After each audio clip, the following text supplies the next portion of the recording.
오늘 이제 볼 부분은 첫 번째 봉인의 정체에 대해서 이제 얘기할 텐데요. 이제 우리가 이제 계시록의 강의 시간은 아니기 때문에 요한계시록에 있는 모든 것을 다룰 수는 없고요. 이제 핵심 부분들 몇 가지 다룰 텐데 특히 어떤 논란이 있거나 아니면은 헷갈려 하시는 그런 부분들 좀 위주로 이 조직 신학 시간을 진행할 텐데요. 오늘은 이제 첫 번째 봉인에 대해서 이것을 이제 흰 말탄자가 적그리스도인가 예수 그리스도인가를 궁금해하거나 헷갈려하는 분들이 있어서 그 부분을 진행할 텐데요.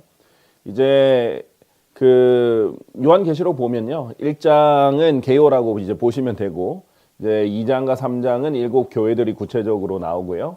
그다음에 4장은 이제 사도 요한의 휴거와 또 하늘에서 일어나는 일들, 또 5장은 이 7 봉인을 열 준비가 된 어린 양께서 이기셔서 이 7 봉인을 열 준비가 되신 부분이 나오고, 이제 6장부터는 7 봉인들 하나씩 되시는데 7 봉인을 다 다룰 건 아니고 5번째, 6번째, 7번째 봉인들은 좀 구체적으로 나와 있어요. 그런데 이제 첫 번째부터 네 번째는 약간 이제 상징으로서 이 각각 네 마리의 이 말과 말탄자들이 나오면서 색깔별로 또 이제 어떤 현상인지를 설명하고 있거든요. 그래서 이제 이 부분들에 있어서는 그리고 그 외에도 이제 7 호리병이라든지 그 외에도 뭐 나팔들이라든지 이런 부분은 이제 크게 이제 서술이 잘 돼 있기 때문에 크게 이제 헷갈릴 부분 없는데, 이제 이 첫 7 봉인들 중에 4 봉인들 이 부분은 궁금해하시는 분들이 많아서 이 부분들은 조직신학 때 종말론과 연결해서 보도록 하겠습니다. 자, 일단 첫 번째 봉인은 요한계시록 6장 1절에서 2절에 이렇게 등장하는데요. 어린 양께서 봉인들 중 하나를 여셨을 때 내가 주셔야 했는데 마치 천둥의 갱음 같은 것을 내가 들었으니 내 짐승들 중 하나가 말하기를 와서 보라 하니라. 그리하여 내가 주셔야 했는데 보라 흰말 한 마리라. 여기서 등장하는 이제 흰말 이고요. 그리고 그 위에 탄 자는 활 하나를 가졌으며 한 왕관이 그에게 주어졌더라. 그런즉 그가 밖으로 나가서 정벌하고 또 정벌하였더라. 이 간단한 설명이 주어져 있습니다. 자, 이 부분에 대해서 이제 흰말 탄 자가 누군가 이렇게 이제 의문을 갖거나 아니면 연구를 하거나 고민하는 분들이 있는데요. 이 계시록 6장에 이 4명의 말들과 4마리의 말들과 말탄자들이 등장을 하는데, 이 첫 번째가 이제 흰말 탄자고 활이 있고 왕관이 있고 이제 정복하고 나가는 것을 이제 볼 수 있습니다. 일단 이것을 이제 19장 계시록 19장에 흰말을 타고 내려오시는 예수님과 헷갈려하는 분들이 있는데, 또는 진짜 이분은 예수님이다 이렇게 단정 짓는 분들도 있어요. 근데 이게 동일한 인물인지 아닌지부터 먼저 짚고 나가면서 6장에 대해서 조금 더 자세하게 흰말탄자에 대해서 자세하게 나아가도록 하겠습니다. 요한계시록 19장은요, 의심할 여지 없이 이제 예수 그리스도라는 것이 너무나 명확한 정보들이 있습니다. 일단 계시록 19장 11절에서 16절을 보면 일단 하늘에서 내려오시죠. 자, 이 6장의 흰말탄자는 하늘에서 오지 않습니다. 그런데 이 19장에 있는 이 흰말탄자는 하늘에서 문이 열려서 이제 흰말 타고 내려오시는데요. 이분은 긍정적일 수밖에 없어요. 신실하고 진실한 분이라고 불렸다. 예, 이분은 부정적일 수가 없습니다. 그분께서는 의로 심판을 행하신다. 그리고 전쟁을 하신다. 자, 오는 목적은 전쟁이에요. 왜 6장에 있는 그 사람과 이제 이 19장에 있는 예수 그리스도와 헷갈리냐면 공통점들이 일부 있기 때문이에요. 일단 흰말을 탔다는 것이 가장 큰 도드라지는 특징이죠. 그 다음에는 전쟁을 한다, 정복한다, 전쟁한다 이런 표현이 이제 겹친다 또는 비슷하다라고 생각하는 분들이 있기 때문인데, 그 외에는 사실 같은 점이 거의 없다라고 보시면 되겠습니다. 그분의 두 눈은 이제 아주 자세히 이 19장에서 내려오시는 예수 그리스도를 설명하는데 불의 화염 같다라고 했어요. 계시록 1장에 보면 예수 그리스도가 직접 나타나셔서 나는 예수 그리스도다라고 직접 얘기를 하시면서 그분의 그 생김새에 대해서 요한이 묘사를 해요. 근데 그 묘사에 두 눈이 이제 불의 화염 같다라는 묘사가 정확하게 있습니다. 그리고 그분의 머리 위에는 많은 왕관들이 있었다. 아까 전에 이제 계시록 6장에 보면 한 왕관이 있었다라고 했는데 여기서는 많은 왕관들이 있죠. 이게 차이점이고요. 또 그분께는 기록된 한 이름이 있었는데 아무도 모르고 오직 그분 자신만이 아셨더라. 그리고 그분께서 피 속에 담겼던 겉옷으로 옷 입혀지셨더라. 자, 기록된 한 이름이 있다. 이 뒤에서 하는 볼 텐데, 그리고 그분의 이름은 하나님의 말씀으로 불리시리라. 자, 하나님의 말씀이라고 불리는 분, 예수 그리스도밖에 없죠. 요한복음 1장부터 말씀이 하나님이셨다라고 얘기하셨고, 그 말씀이 육체로 나타나신 분이 예수 그리스도다라고 말하고 있기 때문이죠. 이어서 하늘에 있는 군사들이, 그런데 예수 그리스도가 등장하고 나오는 뒤따르는 일들 또는 뒤따르는 사람들이 뭐냐면 하늘에 있는 군사들이에요. 동일하게 흰 말들을 타고 그분을 따랐는데 희고 정결한 고운 아마포로 옷 입혀졌다. 매우 긍정적이죠. 하나님께서는 악한 영적 존재들에 대해서 이렇게 깨끗한 표현을 쓰지 않으세요. 희고 정결하고 고운 아마포로 있었다, 이렇게 설명하지 않죠. 그리고 6장은 활 하나가 있었던 반면에 그분의 입에서 예리한 검 하나가 나왔다. 입에서 나왔다. 검이 나왔다. 이런 표현도 다른 표현이고요. 그분께서 그것으로 민족들을 치려하심이라. 자, 전쟁하러 오셨다 그랬죠? 누구랑 전쟁하러? 민족들을 치시러. 그러니까 여러 민족들 다 복합적으로 합쳐서 민족들을 치려하신다. 이 민족이 영어로 nations입니다. 민족들, nations. 이 민족들이 하나로 연합된 곳이 United Nations, United Nations라고 해서 UN이죠. 민족들의 연합이란 뜻입니다. 자, 그리고 그분께서 철장으로 그들을 다스리시리라. 치신 것뿐만 아니라 어떻게 돼요? 다스리시려고 오신다. 이 민족들을 치고 난 다음에 다 다스리시려고 오신다. 그런데 이제 예수님이 초림 때는 어린 양으로 오셨지만 예수님이 재림 때는 사자로 오시거든요. 그래서 이 철장으로 철저하게 말 그대로 독재를 하러 오십니다.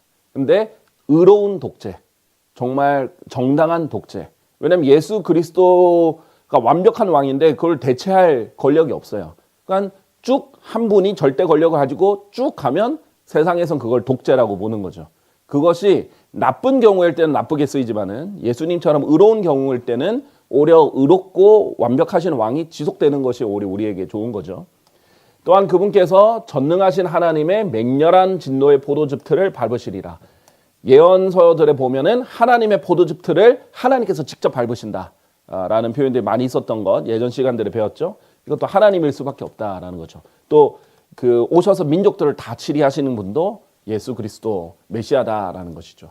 그리고 무엇보다도 여기에서는 그분께서 자신의 거들 위와 자신의 너쪽 다리 위에 만왕의 왕이요 만주의 주라고 기록된 한 이름을 가지고 계신다.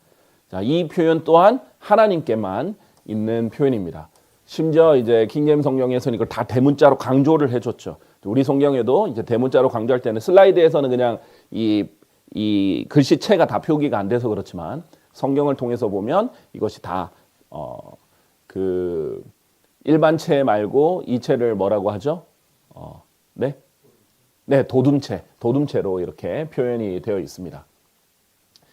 자, 그래서 요한계시록 19장의 말탄자는 명백히 예수 그리스도인데 이거는 반론의 여지가 별로 없어요. 요한계시록 19장의 예수 그리스도는 거의 반론의 여지가 없습니다. 자, 그런데 이것을 이 흰말 타고 내려오시는 19장의 예수님을 6장을 예수님으로 만들어버리면 이것은 이제 논쟁을 하고 있거든요. 그런데 사실 성경적으로 보면 매우 명확한데 이제 반대로 생각하는 사람들이 있다라는 거죠. 그렇게 했을 때는 엄청난 교리가 달라진다는 거예요. 자, 일단은 뭐 다 비교를 하면 좋겠지만 간단하게 가장 큰 것들 이제 비교를 하면요. 6장은 이제 왕관 하나를 쓴 말탄자고 활 하나를 가지고 있고 뒤이어서 죽음, 지옥, 기근 등이 따릅니다. 전쟁, 칼도 주어지니까 전쟁도 주어집니다. 그런데 특히 죽음, 지옥, 기근이 뒤따라요. 그런데 19장의 예수 그리스도는 많은 왕관들이 있고 활이 아닌 칼이고요. 그 다음에 입에서 나오는 칼이죠. 하나님의 말씀은 특히 예리한 검과 같다라고 그러시죠. 그 뒤를 이은 것은 하늘의 군대들과 지상에서의 천년의 평화입니다. 19장에 내려오시고 요한계시록 20장에 보면은 1000년 동안 사탄도 없이 평화롭게 예수님께서 직접 다스리십니다. 평화가 뒤따르고 여기서는 지옥, 죽음, 기근이 뒤따른다 라고 보시면 되겠습니다. 같은 말탄자가 아니죠. 여기서는 이분이 오시면, 예수님이 오시면 하나님의 진노 포도즙틀을 밟으시지만 여기서는 그렇게 하지도 않고요. 그래서 이런 부분들에 이제 명확한 차이가 있는데, 이런 공통점 외에 차이점들이 명확한데도 불구하고 이렇게 억지로 하나로 겹치려고 하면 어떻게 되냐? 보통 무천년주의자들과 후천년주의자들, 예수님이 물리적으로 지상 재림해서 천년 왕국을 통치하실 거라고 믿지 않는 사람들이 이제 무천년주의, 후천년주의거든요. 그러면 그들은 뭐냐? 지금 이 시대들이 예수님이 그냥 영적으로 다스리신다, 예수님이 성령님을 통해서 다스리신다, 이렇게 얘기를 하는데, 그러면서 뭐냐면 이 6장을 예수 그리스도로 보는 거예요. 그러면 뭐예요? 정벌하고 또 정벌한다, 이렇게 나가는 것을 왕국을 확장한다, 하나님의 왕국을 예수님께서 점점 확장해 나가신다, 아주 긍정적으로 보는 거예요. 그리고 성도의 사랑과 사랑 확장하는 것을 의미한다. 좋은 그냥 해석을 그냥 갖다 붙인 거예요. 성경적 근거 없이. 예수님이 영적으로 하나님의 왕국을 확장해 나간다. 그러면 문제가 있어요. 왜 그 뒤에 지옥이 뒤따르고 사망이 뒤따르고 기근이 뒤따르고 온갖 문제들이 다 일어나는가? 이것을 해결할 수가 없죠. 자, 그리고 그리스도의 왕국은 19장에 의하면 순식간에 임하는 거지 몇 천 년에 걸쳐서 점점 확장하는 것이 아닙니다. 예수님이 얼마나 전지전능하신데 이 사탄이 통치하는 이 세상을 한 번에 통치 못하셔서 서서히 몇 천 년에 걸쳐서도 아직 사실 안 믿는 사람들이 더 많잖아요, 이 세상에는요. 그렇게 오래 걸리시는 거 아니죠. 예수님 오시면 한 번에 다 해결해 버리십니다. 이게 그리고 물리적인 무력 충돌이 있죠. 그래서 다니엘서 2장에 보면 다니엘서 2장의 이 각각 부분이 세계 제국들을 상징을 했었죠. 그래서 우리가 이제 다니엘서 2장을 볼 때 신학원에서는 배웠었는데, 머리는 이제 머리 바빌론, 그다음에 이 두 팔은 은으로 나타내는 메데 페르시아 제국, 그다음에 이 넓적다리 이 부분은 그 그리스 제국, 그다음에 여기는 로마 제국, 이렇게 철 부분은 로마 제국, 그리고 나중에 마지막 왕국은 이 로마와 연결이 돼 있어요. 그래서 우리가 지금 로마 제국은 사라졌지만 영적인 로마 그대로, 종교적 로마는 그대로 남아있죠. 그래서 로마 제국의 핵심인 바티칸이 로마에서부터 다시 확장해서 이제 통치를 하게 되는데, 이 철과 진흙을 섞인 10발가락을 가진 발이 마지막 이제 왕국 세계 제국인데, 갑자기 이 세계 제국들을 다 무너뜨리는 게 뭐냐? 하늘에서 돌이 하나님께서 오시는 거예요. 하늘에서 오시는 거예요. 출처는 이것은 땅에서 세워집니다. 그러나 하늘에서 오는 돌이 이것을 탁 쳐서 다 산산조각을 내버리죠. 이것을 다니엘서 2장에서 해석을 해주십니다. 하나님께서 직접 그 다니엘 꿈을 통해서 다니엘이 직접 해석하게 해주시는데, 이 왕들의 날들에 하늘의 하나님께서 한 왕국을 세우시리니, 이제 하나님이 세우시는 왕국이 하는 거예요. 자, 나머지는 이게 땅에서 사람들이 세운 왕국인데 하나님께서 직접 세우시는 왕국인데, 그 왕국은 이제 결코 멸망하지 않는 끝이 없는 영원한 왕국이 되는 거예요. 자, 그리고 그 왕국은 다른 백성에게 남겨지지 아니할 것이요 오히려 그것이 이 모든 왕국들을 산산이 부수고 진멸하리니 그 왕국은 영원토록 서리이다. 자, 보세요. 바빌론 물리적인 왕국이었죠. 그 다음에 메데 페르시아 물리적인 왕국이었죠. 지상에 있는 물리적인 왕국이었어요. 그리스 제국도 이제 특히 헬라 제국, 이 알렉산더 대왕이 이루었던 헬라 제국도 물리적이고 정치적이고 지상에 있는 왕국이었고, 로마 제국도 마찬가지고, 당연히 적그리스도의 제국도 그렇습니다. 예수님이 세우실, 하나님이 세우실 제국도 하늘에서 세워지는 게 아니죠. 하늘로부터 내려오는 거죠. 그래서 치면 무슨 왕국이 세워지는 거예요? 지상에 있는 물리적이고 정치적인 왕국이 세워지는 겁니다. 이거는 다 물리적인데 갑자기 이게 영적인 왕국으로 그냥 성령님 확장하시는 게 되는 게 아니고요. 자, 이렇게 할 때 한 번에 치셔서 다 산산조각을 내시는 거예요. 서서히 몇 천 년 동안 영적으로 확장하는 것이 아니라는 거죠. 그래서 요한계시록 19장 19절 21절 보시면요. 그리고 그 짐승과 땅의 왕들과 그들의 군사들이, 이제 적그리스도가 이끄는 군사들이 모였죠. 말 위에 앉으신 분과 그분의 군사를 대적하여 전쟁하려고 함께 모인 것을 내가 보았더라. 그러니까 적그리스도 희야 안에 이제 땅의 왕들과 군사들이 다 모여서 예수님을 대적하려고 모였고요. 그런데 결국 어떻게 됩니까? 모여봤자 아무 소용이 없는 거예요. 예수님이 치시면 남은 자들이 말 위에 타신 분의 검으로 살해되었다. 그 검은 그분의 입에서 나왔더라. 그래야 모든 날짐승들이 그들의 살로 배가 채워졌더라. 한 번에 다 죽여버리십니다. 그러니까 예수님이 뭐 오래 걸리시는 게 아니에요. 그냥 치시면 산산조각 나는 것이고 바로 이 짐승과 왕들과 군사들은 다 죽는 거예요. 자, 절대 2000년 넘게 계속 영적으로 그냥 하나님의 왕국을 확장시키고 있는 것이 아니라는 거예요. 그러면 계시록 6장은 누군가? 예수님이 아닌 왕관을 쓰고 있는 또 다른 왕이 있는 거예요. 특히 다니엘서는 계시록과 짝이죠. 다니엘서 8장에 또 다른 왕이 등장을 하는데 악한 왕입니다. 그리고 그들의 왕국에서 마지막에 가까운 시대에, 자, 마지막에 가깝다라는 것은 이미 끝난 게 아니죠. 지금 마지막에 가까운 것뿐이에요. 자, 그러니까 예수님이 오셔서 세상을 멸하시면 세상의 끝이에요. 그리고 예수님이 새로운 세상을 천년왕국을 통해서 펼치시면 새 세상의 시작입니다. 그러면 예수님이 재림하기 전에 마지막에 가까운 시대에 그들의 왕국에서 불법을 행하는 자들이 충만함에 이르렀을 때 하나님은 항상 때를 바꾸실 때 기준이 뭐냐면 죄예요. 죄가 충만하냐? 불법을 행하는 자들이 충만하냐? 그러면 하나님께서 그걸 바꾸십니다.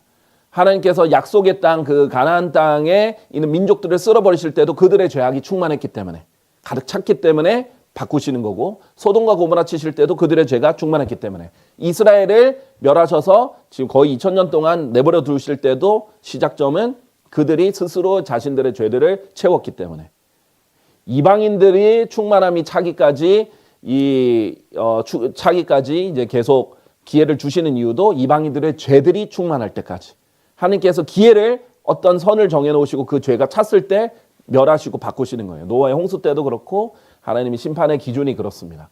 자, 험악한, 그러니까 죄가 가득 찬 거죠. 노아의 홍수 때처럼. 그리고 마지막에 가까운 시대인데 험악한 용모를 지닌 채 난해한 문장들을 이해하는 왕이 일어섭니다.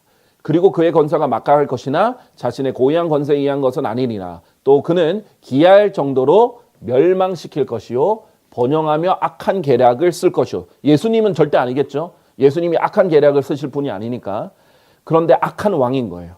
막강한 자들과 거룩한 백성을 멸하리라. 사람들을 멸망시키고 멸하는 존재이고 험악한 용모를 지니고 난해한 문장들을 이해하는 독특한 왕입니다. 이렇게 예수 그리스도와 대조되는 한 왕이 성경에서는 계속해서 등장해서 대립구도가 되는 거예요. 자, 그러니까 예수 그리스도가 아닌 다른 왕, 적그리스도여야 됩니다.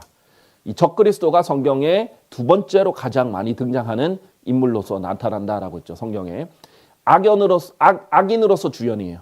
예수님은 이제 주인공으로서 주연이고요. 자, 예수님은 그래서 왕들의 왕 또는 만왕의 왕 이렇게 불리죠. 그런데 사탄은 그냥 왕이에요. 하나의 왕들 중에 왕인 게 아니라 모든 교만의 자식들을 다스리는 왕이다. 그러니까 왕관을 하나 가지고 있는 거예요. 그리고 예수님도 기름 부음 받은 자죠. 기름 부음 받았다라는 말이 그리스도, 메시아라는 뜻입니다. 메시아, 그리스도가 anointed, 기름 부음 받은 자라는 뜻이고요. 예수님도 기름 부음 받으셨고 사탄도 기름 부음 받았죠. 그래서 에스겔서 28장 14절을 보면 이 사탄을 기름 부음 받은 덮는 그룹이다 라고 했어요. 기름 부음을 받았어요. 사탄 또한 어떤 특정한 권위를 받은 사람으로서 기름 부음을 받았죠. 그리고 예수님은 하나님께서 육체로 명백하게 나타나신 분이고 사탄도 이제 적그리스도로 육화할 건데요. 사탄은 이 세상의 신이라고 불리고 사탄은 경배를 받기를 원했고 적그리스도로 나타나 결국 자신을 하나님이라고 말하며 경배받을 것인데 바로 예수 그리스도를 모방하는 겁니다. 예수 그리스도는 하나님에서 경배를 이미 받으셨거든요. 그러니까 사탄은 모방자예요. 왜냐하면 사탄의 주특기가 하나님처럼 되는 것이 그 목표이기 때문에 하나님을 계속 따라하려고 해요. 그러니까 사실 사람들도 헷갈리는 거예요. 모방이니까. 우리 마태복음 13장 배울 때 보면은 원수인 사탄이 마귀가 나타나서 하나님께서 뿌리신 알곡들, 자라나는 그 알곡들 옆에 뭐를 뿌려요? 독보리들을 뿌리죠. 독보리랑 밀은 비슷해가지고 자랄 때까지 구별이 안 돼요.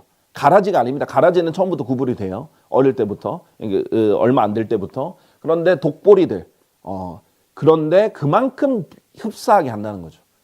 그리고 사탄도 자신을 빛의 천사로 이렇게 가장을 하면서 나타나는 거죠. 그런데 예수님은 하나님의 천사 그분 그 자체고 세상의 빛 그 자체신데 사탄은 이렇게 자신을 가장하고 변장하는 그런 존재인 거죠. 선악의 일부로 변장을 해서 사람들에게 속임수로 다가가는 거예요. 속게 만드는 거죠. 사탄이 누가 봐도 악하고 누가 봐도 잘못되게 나타나면 속을 사람이 없어요. 그런데 비슷하게. 그래서 고린도후서 11장에 보면은 사탄도 자신을 빛의 천사로 이렇게 가장을 하는데 그 사탄의 종들이 의의 종들로 가장하고 사도들도 아닌데 자신들을 사도들로 가정한다라고 해서 놀랄 일이 아니다 라는 거예요. 왜냐하면 그게 주특기니까. 그래서 항상 모방을 하는 겁니다. 그리고 그리스도께서는 신부가 있죠. 그리스도의 신부인 교회가 있는데 신부도 한 도시로 불리죠. 예루살렘, 새 예루살렘이라고 불립니다. 사탄에게도 신부가 있는데 이 신부도 한 도시입니다. 바빌론이라고 불리는 거대한 바빌론이라고 불리는 로마 가톨릭이죠. 그다음에 예수님께서도 42달 동안 활동하셨죠. 지상에 있는 동안 3년 반 동안 활동하셨습니다. 특히 이제 요한복음 등에 보면은 6월절 기준으로 4번이 등장을 합니다. 예수님께서 장막절 근처에 활동을 하셨고 한 6개월 지나면 6월절이거든요. 그 첫 번째 6월절 그리고 3번 더 6월절 해서 3년 반 활동을 하셨어요. 이것을 달로 하면 42달이죠. 적그리스도도 42달 동안 활동한다라고 명확하게 계시록 13장 5절에 이제 적혀 있습니다. 이렇게 모방을 하는 거예요. 예수님도 성경을 인용하셨는데 사탄을 대적하실 때 사탄도 예수님을 시험할 때 성경을 인용합니다. 그러니까 성경만 인용한다고 다 하나님의 일이 아닌 거죠.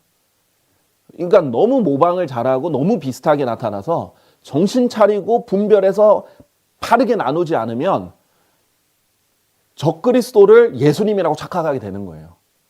그래서 이사야서 14장에 그 킹제임스 성경은 루시퍼가 타락한 원인을 적어주고 있잖아요. 이사야서 14장 12절에. 그런데 현대 성경들 NIV 같은 경우에는 이 루시퍼라는 이름을 빼고 모닝스타, 새벽별이라고 넣었어요.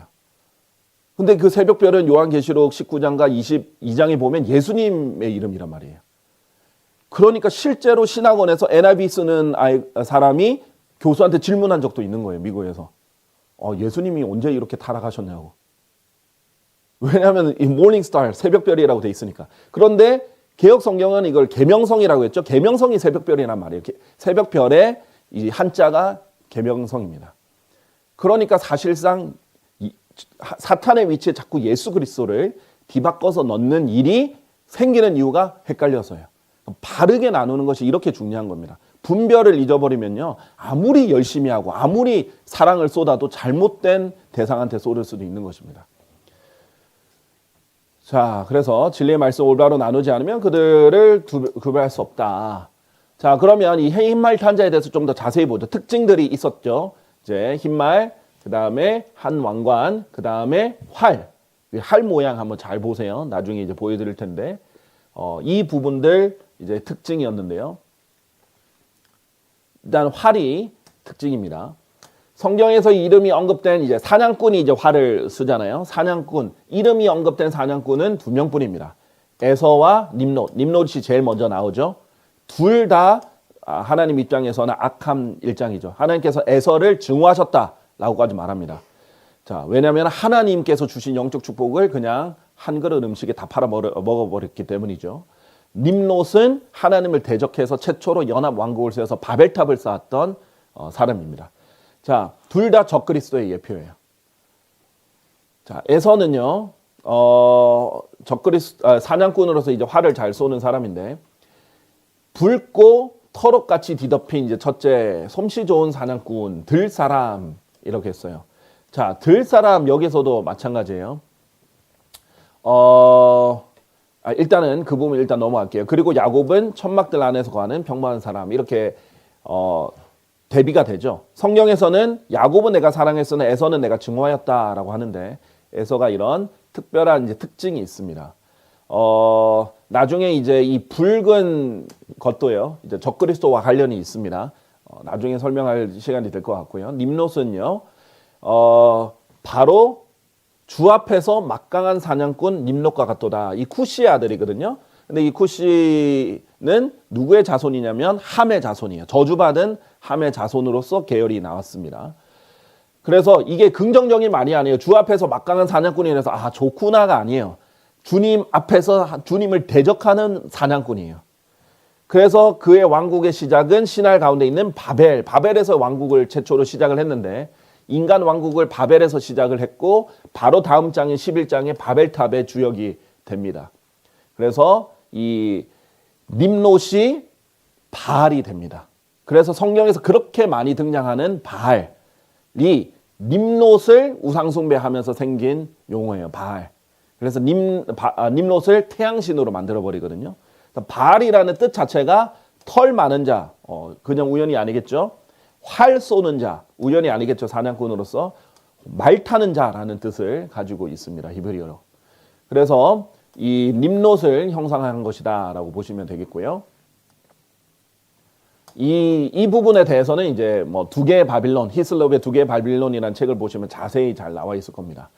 자, 이 활 쏘는 자는 활실을 당길 때 이제 두 손가락을 이용하는 것이 전통적이죠. 이 활의 모양도 나중에 기억하시고 이 두 손가락, 이 표시 한번 잘 보시면 되겠습니다. 이 활은요, 이 활 잡을 때 쓰는 이 두 손가락 표시는 다양하게 쓰이는데 기갑부대 공격 신호이기도 합니다. 공격하라 또는 돌격하라 이렇게 할 때 이 신호를 쓰고요. 그 다음에 스카우트 경례 이렇게 두 손으로 이렇게 하는 경례, 전 세계적으로 쓰는 이제 경례법이죠. 악수할 때도 두 손가락을 내밀고 쓰는 경례법이고, 또 술 취한 사람이 지거를 달라고 할 때 두 손으로 이렇게 한다고 합니다. 그리고 남자가 여자가 이제 담배를 피울 때도 이제 두 손, 담배 피우는 손도 이렇게 되죠.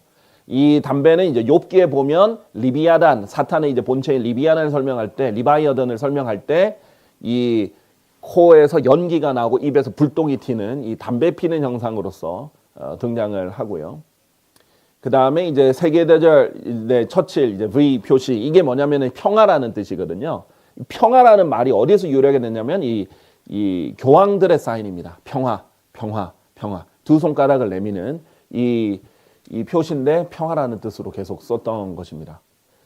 그 다음에 이제 죽여라 이렇게 신호할 때 활로 딱 신호를 보내서 죽이는 신호를 보내기도 하죠.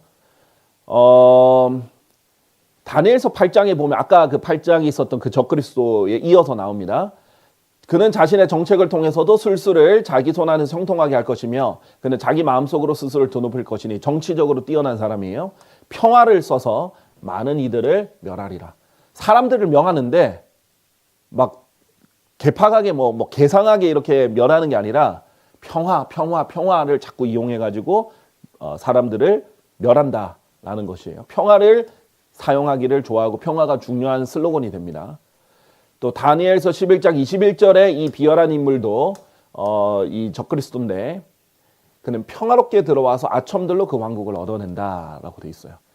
말로는 좋은 말 다 해요. 정치인들이 늘 하는 말 있죠. 좋은 말 다 하잖아요. 안 좋은 말 별로 안 해요.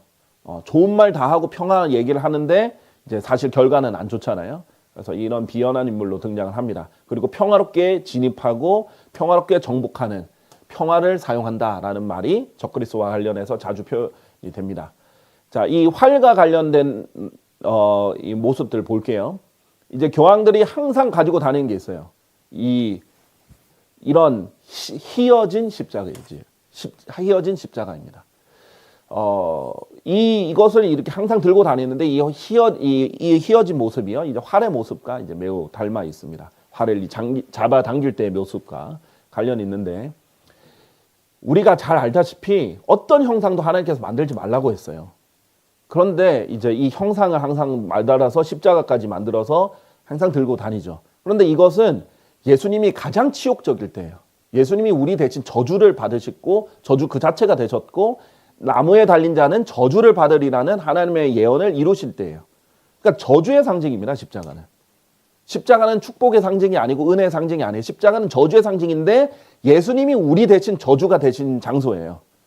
그러니까 십자가가 좋은 장소가 아니라 십자가에 죽으신 예수님이 우리에게 의미가 있는 거지, 십자가 자체가 우리에게 좋은 것이 절대 아닙니다. 십자가 자체는 저주를 상징하는 것이고 죽음을 상징하는 것이고, 그 다음에 이 우상을 이렇게 달고 있는 거죠. 예수님의 모욕을 계속 수치를 주는 것과 마찬가지입니다. 여러분이라면은 목에 이 기요틴이라고 불리는 이 사람들 목 딱 자르는 거 있잖아요. 단두대를 목에 걸고 다니시겠어요? 전기 충격기를 주는 전기 의자를 이렇게 달고 다니겠어요? 이게 사형 도구잖아요. 마치 십자가를 목에 걸고 다니는 것은 마치 사형 도구를 메고 다니는 것과 마찬가지입니다. 이게 저주의 상징이지 절대 축복의 상징이 아니다라는 것이에요. 하나님께서 어쨌든 형상도 절대 만들지 말라고 했어요. 하늘에 있는 것이든 땅에 있는 것이든 아래에 있는 것이든 어떤 것도 만들지 말라고 하셨고요. 자, 흰색도요. 이제 교황의 상징이죠. 평소에 이제 집전하거나 이렇게 할 때는 주황색 옷을 입고요. 그다음에 활동할 때는 흰색으로 이렇게 옷을 입고 다닙니다. 우연의 일치겠지만 교황이 타고 다니는 차도 흰색이고요. 그다음에 이렇게 전 세계 활동하면서 할 때는 이 굉장히 순백의 색 이렇게 좋은 이미지를 위해서 이 흰 옷을 입고 다니죠. 자, 그래서 희다고 무조건 흰 게 성령에서 좋은 건데 희다고 무조건 좋은 게 아니에요. 왜냐하면 가장할 수 있으니까 빛의 천사로 가장할 수 있으니까. 자, 그리고 왕관을 쓰고 있는데 실제로 이제 그 교황은요 자기들이 모든 왕들 중에 왕이다. 모든 왕의 권한을 가지고 있다 해서 이 왕관을 쓰고 있습니다. 항상. 그러면서 이 왕들을 굴복시키는데 카노사의 길, 카노사의 굴욕 잘 아시죠? 이 유럽의 왕들도 굴복시키는 그런 형태고요. 그 다음에 심지어는 이제 히틀러도 교황의 축복을 받고 전쟁에 나갔다는 그런 이제 역사적 사료들은 이제 많이 있습니다. 정치적 통치권을 자기들이 가지고 있다라고 생각하기 때문에 이제 통치와 관련돼 있는 존재죠. 자, 그리고 그가 밖으로 나가서 정벌하고 또 정벌하였도다. 자, 교황인권이 아주 강해졌을 때, 유럽에서 아주 강해졌을 때, 유럽에서는 그 암흑시대라고 불렀잖아요. 성경도 못 읽게 하고 비친 성경이 안 들어왔을 때죠. 그 암흑시대 때 어떤 일들이 일어났습니까? 교황이 권한을 얻었더니 전쟁을 일으켰어요. 십자군 전쟁이에요. 계속 정복하려는 것이 진짜 목표예요. 이것을 실패했지만 적그리스도 활동 때는 더 성공하려고 이제 할 것입니다. 자, 그래서 이런 것들이 이제 적그리스도와 관련된 것이고 이 계시록 6장의 이 흰말은 이제 적그리스도인데 굉장히 이 단일 세계 종교 지금 현재는 로마 가톨릭이 불리고 로마 가톨릭 주도 안에 모든 종교를 통합하려고 하지만은 이름은 바뀔 수 있어요. 그런 종교의 수장이 될 것이다 또는 관련이 있다라고 보시면 되겠습니다. 적그리스도의 나타남이 대환란의 시작을 알린다. 자, 이렇게 성경은 언제 대환란이 시작된다라고 했냐면요. 예언자 다니엘에 의하여 언급된 황량하게 하는 그 가증한 것이 성소 안에 서는 것을 너희가 볼 때면 가증한 것이 성소 안에 선다. 이때는 다 알게 되는 거예요. 대환란이 있을 것이고 유대에 있는 자는 도망가야 되고 적극적으로 박해가 유대인들을 대량 학살하는 대학살하는 것이 일어날 겁니다. 마치 히틀러가 그랬던 것보다 더 하게 되겠죠. 다니엘서 12장 11절은요. 이 마지막 때에 대해서 설명하기를 매일의 희생제물이 제거될 때 성전에서는 무슨 일이 일어나나요? 매일 희생제물을 드리잖아요. 그것이 율법에 기록되어 있는 것이에요. 매일 희생제물을 드려야 돼요. 아침 저녁으로. 그런데 황량하게 만드는 가증함이 세워지는 때부터 1290일이 있으리라. 이렇게 돼 있습니다. 3년 반이 조금 넘는 기간인데 그 뒤에 이제 기간들과 맞물려 있거든요. 자, 그래서 이 성경에서 보면 이 가증함을 뭐라고 표현을 하냐면 대표적으로 하나님께서 가증하다고 한 것은 우상입니다. 주께 가증함이자 기능공의 두산으로 만든 작업물인 어떤 새겨진 현상이나 주조된 형상을 만들고 그것을 은밀한 장소에 놓는 사람은 저주받기를 바라노라. 형상을 만들어서 어디 장소에 놓는 것, 이것을 가증하다, 가증함이다, 주께 가증함이다 이렇게 자주 표현하셨어요. 그들은 타국신들로 그분께 질투를 일으켰고 그들은 가증한 것들로 그분께 분노를 일으켰도다. 이 타국신들은 다 특징이 뭐예요? 하나님을 믿는 종교 말고 다른 종교들 다 특징이 뭡니까? 우상을, 형상을 만들잖아요. 이런 것들을 가증한 것들이다라고 성경에서 표현을 합니다. 자, 그래서 파멸의 아들이라고 불리고 죄의 사람이라고 불리는 적그리스도가 등장하면 자신을 하나님처럼 하나님의 성전 안에 앉아서 자기를 하나님이라고 스스로 내보이는 일이 있다라고 했죠. 그러니까 스스로 살아있는 우상이 되는 거예요. 가증한 것이 되는 거예요. 근데 이 우상은 살아있어서, 적그리스도는 살아있죠. 살아있어서 황량하게 만듭니다, 사람들을. 그리고 이 가증한 것이 어디에 섭니까? 성소에 서게 되는 거죠. 이 성전에 서게 되는데, 그래서 이 적그리스도를 우상복자다. 그 양떼를 버려둔 우상복자에게 화가 있기를 바라노라 라고 했어요. 왜냐하면은 자기 양들인 유대인들을 대량 학살을 하거든요. 그리고 이 우상, 자기가 하나님이다 해서 자기를 섬기게 만드는 그런 목자예요. 그러니까 종교적인 역할을 합니다. 자, 그래서 적그리스도라고 할 때 종교개혁 때부터 지금까지 계속해서 종교개혁자들, 뭐 루터도 그렇고 칼빈도 그렇고 계속 개혁자들이 외쳤던 것 중에 하나가 교황이 적그리스도다. 교황이 적그리스도다라고 했어요. 근데 요한 1, 2서에 보면은 많은 적그리스도들이 있다라고 했어요. 자, 그러니까 당연히 교황도 그 중에 하나예요. 적그리스도들이에요. 그런데 이제 최후에 나타나는 적그리스도, 이 짐승은 교황과 매우 밀접한 관계가 있어요. 교황일 가능성도 매우 높습니다. 교황이 정말 정치적 권력을 다 잡을 수가 있어요. 또는 그 정치적 권력을 다 잡고 가톨릭을 등에 입어서 정치적 권력을 다 잡고 또 종교 리더의 역할을 할 수도 있는 거죠. 어찌됐든 교황이 정치 권력을 얻든 정치 권력을 얻는 사람이 교황의 역할을 하든 이거 교황과는 뗄래야 뗄 수 없는 관계가 되는 거예요. 왜냐하면 그냥 정치인이 아니에요. 그냥 독재자가 아니고 목자입니다. 그래서 이 적그리스도는 이 종교와 밀접한 관계가 있을 수밖에 없죠. 그러니까 자기를 하나님이라고 불리고 경배까지 받으려고 하는 거죠. 자, 그리고 군대들이 그의 편에 서리니 군대들이 적그리스도의 편에 서게 될 것이고 군권을 얻게 되는 거죠. 그들은 힘의 성소를 오염시킬 것이다. 그리고 매일의 희생 제물을 제거하리라. 그리고 그들은 황량하게 만드는 가정함을 두리라. 아까 봤던 부분이죠. 그러니까 우상인 이 적그리스도가 자기를 성전에 앉아서 자기가 하나님이다 이렇게 할 때 희생제물도 제거되고 성소도 오염시키고 군대들로 동반해서 성소를 오염시킨다라는 거예요. 이 부분은 요한계시록 11장에 아주 정확하게 나와 있죠. 그러나 성전 바깥들에 있는 뜰은 제외하고 그것을 측량하지 말라. 이는 그것이 이방인들에게 주어지며 그들이 거룩한 도성을 42개월 동안 아까 42달이라고 했죠. 발 아래 짓밟을 것이기 때문이에요. 성전이 이방인들에게 짓밟히는 더럽혀지는 때가 됩니다. 대할라는. 그러나 그날들에는 이 누가복음 21장, 마태복음 24장과 짝이죠. 같은 문맥입니다. 그날들에는 아이벤 자들과 젖먹이는 자들에게 화가 있으리로다. 그런즉 그들은 칼날에 쓰러질 것이요 모든 민족들 가운데 포로가 되어 끌려가리라. 유대인들에 대해서 얘기합니다. 그러니까 히틀러도 적그리스도 예표일 뿐이에요. 그림자일 뿐이에요. 어떤 악한 영이 지배하는 통치자가 오면 결국 원하는 게 뭐냐? 십자군 전쟁에서 목표는 뭐예요? 예루살렘 점령이잖아요. 히틀러의 목표는 뭐예요? 유대인들을 대학살하는 거였잖아요. 왜 그렇게 유대인들에게 집착을 하겠어요? 지금도 이슬람 그 수많은 중동에 있는 수많은 이슬람들의 목표는 유대인들을 다 죽여버리는 거예요. 왜 유대인들이 그렇게 타겟이 되겠어요? 하나님의 민족이기 때문이거든요. 그들을 탈취해야 자기들이 이 권위를 가지고 오기 때문이에요. 그래서 그 예루살렘은 이방인들의 시대들이 차기까지 이방인들에게 짓밟히리라. 자, 이 적그리스도가 활동하면은 특징 중에 하나가 이 예루살렘을 짓밟고 성전을 짓밟고 유대인들을 대학살하는 것이다 라는 것입니다. 그래서 하나님께서는요 이 적그리스도를 따르도록 허락하십니다. 허락하는 정도가 아니라 일부러 더 적극적으로 더 적그리스도를 믿게 하십니다. 왜? 하나님께서 그들에게 강한 미혹을 보내십니다. 그들로 하여금 거짓말을 믿게 하십니다. 적그리스도의 거짓말을 믿게 하시는 거예요. 왜? 진리를 믿지 않고 오히려 불의 안에서 쾌락을 누린 그들 모두로 하여금 영벌의 심판을 받게 하려 하십니다. 그러니까 지금이 기회예요. 지금 진리를 받아들일 수 있는 기회인데 이렇게까지 마지막에 지금 연장전에 연장전까지 하나님께서 정말 마지막 때가 가까웠는데 그래도 기회를 줬는데도 안 믿잖아요. 그 사람들은 하나님께서 강력한 미혹을 보내셔서 거짓말을 믿게 하시고 영벌의 심판을 받게 하시는 거예요. 그래서 다 하나로 모아서 한 번에 처리를 하시려는 겁니다.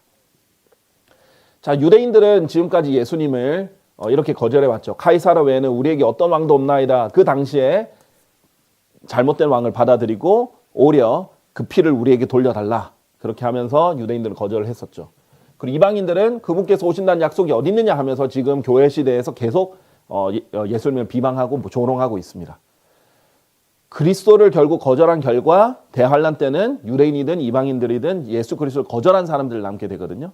그러면 적그리스도를 결국은 받아들일 거예요. 그래서 유대인들은 마지막 한 번의 기회가 있는데 지금 그리스도를 안 받아들이다가 적그리스도가 유대인들을 배반하니까 그때서야 회개하고 하나님께 돌아오는 사람들, 끝까지 적그리스도 편에 붙는 사람들이 나눠집니다. 예수님이 미리 이렇게 예언하셨어요. 내가 나의 아버지의 이름으로 왔는데, 예수님은 아버지의 이름으로 왔어요. 근데 너희는 나를 받아들이지 아니하는도다. 만일 또 다른 이가 자기 자신의 이름으로 온다면 너희는 그를 받아들이리라. 예수 그리스도를 거절하면 결국은 적그리스도를 받아들이게 돼 있어요. 하나님께서 멍청하시지 않으세요. 하나님께서 농락당하지 않으세요. 그런 사람들 다 그대로 대받을 수 있도록 하십니다. 자, 세 번째로 제가 이제 언급할 부분, 이 계시록 6장과 관련해서 언급할 부분, 그러려면 적그리스도가 성전에서 등장하려면 성전이 재건이 돼야 되겠죠. 그래서 이제 많은 사람들이 예루살렘의 성전 재건에 이제 관심을 가지는 겁니다. 지금 현재 예루살렘의 성전이 있었던 자리로 가장 많이 사람들이 추정하는 장소는 이 황금돈 사원 또는 바위 사원이라고 불리는 이곳입니다. 그래서 이것을 지금 여기가 뭐냐면 이슬람 사원이거든요. 지금 왜 이 유대인들이 지금 이스라엘에 있는 유대인들이 그렇게 성전을 짓고 싶어 하는데 못 짓는 이유가 뭐냐? 여기에 버젓이 이슬람 사원이 있기 때문이에요. 여기도 모든 이슬람들의 성지거든요. 그런데 이것을 갑자기 지으려면 어떻게 해야 돼요? 무너뜨리고 지어야 될 거 아니에요. 그러면 세계 3차 전쟁 바로 일어나는 겁니다. 이것 때문에 지금 못 짓고 있는 거예요. 계속. 왜 이렇게 때가 지금 늦춰지고 있냐? 왜냐하면 성전 짓는 기술이 모자란 건 아니거든요. 얼마든지 지을 수 있어요. 그런데 이것 때문에 지금 못 짓고 있는 거예요. 자, 그래서 어떻게 재건할 것인가? 다양한 가능성을 생각해 볼 수 있어요. 뭐 유대인들이 진짜 무너뜨리든지, 근데 그 일은 굉장히 가능성은 희박하죠.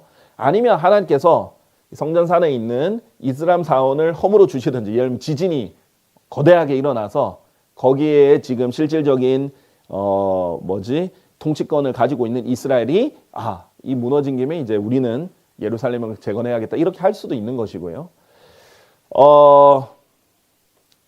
또는 유대인들이 이 성전산을 자신들의 소유로 삼고 바위돔을 철거하도록 이제 허용함으로써 이렇게 협의를 볼 수도 있는 것이고요. 또 자연재해를 통해서 이렇게 무너질 수도 있는 거죠.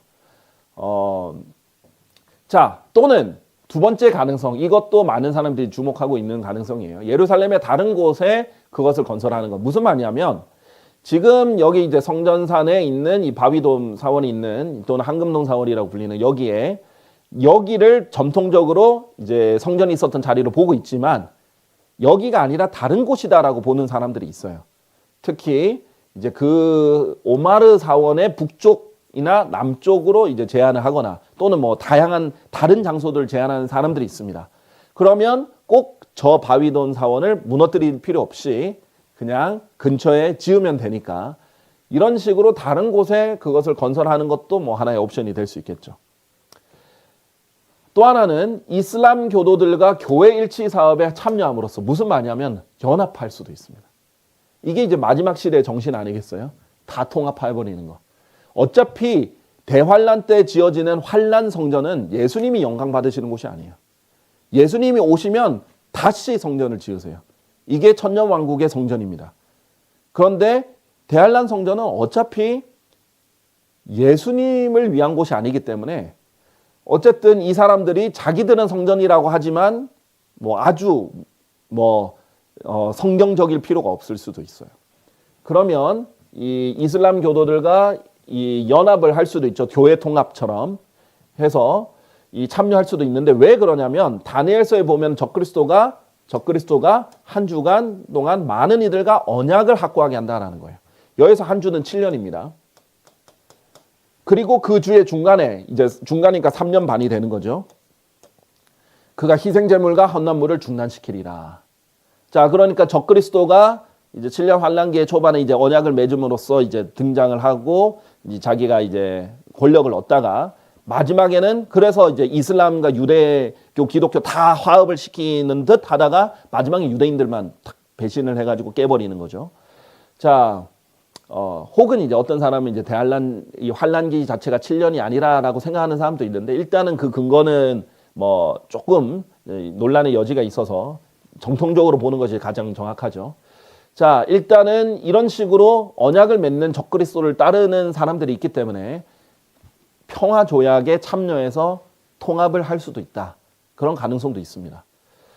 지금도 이제 한참 일어나는 운동이 크리슬람 운동이죠. 기독교, 크리스티아니티랑 이슬람이랑 합쳐서 크리슬람이라고 불러서 이 이슬람과 기독교를 하나로 만들려는 운동이 아주 많이 펼치고 있습니다. 즉 뭐예요? 알라는 여호와와 동일 인물이다 라고 만들어가지고 너희도 하나님 믿고 우리도 하나님 믿으니까 우리는 하나야.